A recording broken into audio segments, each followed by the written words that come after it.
pwede ko bang malaman saang lugar po ito tatama? Totoo yan, kaibigan? Naku po, hindi ito maganda guys. Sinabi po nila guys kung saan po tatama yung kalamidad na naman. Kailan po yan makaabot, kaibigan? Kailan po yan?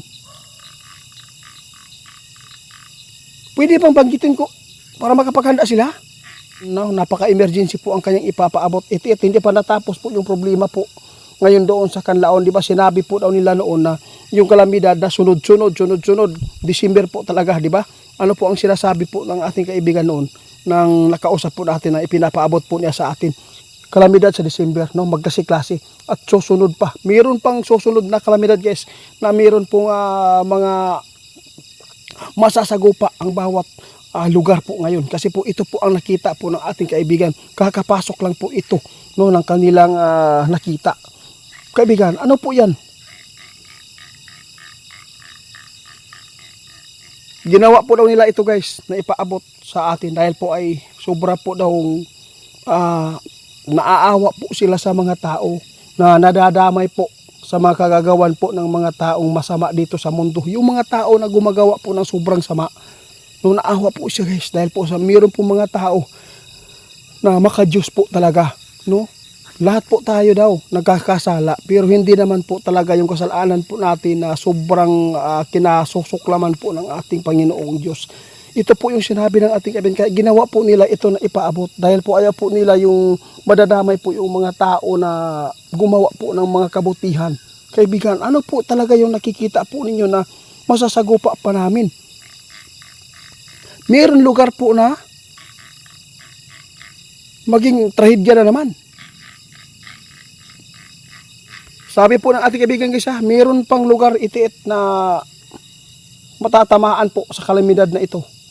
Alam mo ba, yung bulkan guys doon sa Canlaon, hindi lang po doon no, na active. Hindi pa, mayroon pang mga bulkan po na hindi pa sumabog, hindi pa active, hindi pa nagumising, no? Ito po yung nakakatakot po daw. Ang sinasabi ng ating kaibigan. Yung Canlaon po, nakikita po ng ating kaibigan kung gaano po karami ang madadaanan po at maaapektuhan po doon, no? Kaibigan, nakakatakot po talaga yung sinasabi po ninyo. Pwede ko bang malaman saang lugar po ito tatama? Totoo yan, kaibigan? Naku po, hindi ito maganda guys. Sinabi po nila guys kung saan po tatama yung kalamidad na naman. Kailan po yan makaabot, kaibigan? Kailan po yan? Pwede bang banggitin ko para makapaghanda sila? Hulaan ko na lang po para meron kayong clue, no? Bigyan ko kayo ng clue. Ito po ang sabi po ng ating kaibigan. Meron pong lugar ngayon na matatamaan po ng kalamidad pa. Naku po. Ano pong kalamidad po ito? Para mabigyan po natin ng clue. Number 1 po guys Sana po hindi maulit ito, no? Sana hindi maulit ito yung landslide. Nakakatakot po ito. Pero titingnan pa nila kaibigan guys kung ano po ang nakita po nila ngayon doon na yung lupa na yan na parang sobrang ano na hindi po napansin po daw yan. Naku po, dapat po kayo mag-ingat. Diyos ko. Guys, mayroon pa Ito po ang ipapaabot ng ating kaibigan. Maraming kalamidad pa na hindi pa nasasagupa no, ng mga tao ngayon no, sa 2025 December, di ba guys? Ito po yung sinabi nila, no? Ang sabi po ng ating kaibigan, dapat po ipaabot po ninyo, no? Mayroon po nakita sa kaibigan at saka mayroon pa.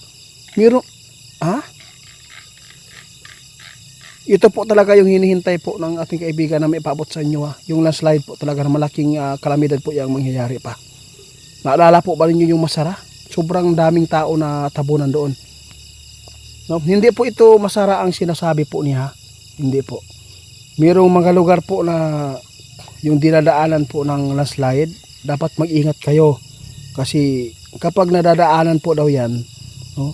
Yung mga lupa ay medyo pag tag-ulan, malalambot kasi po mayroon na nakuha na mga ugat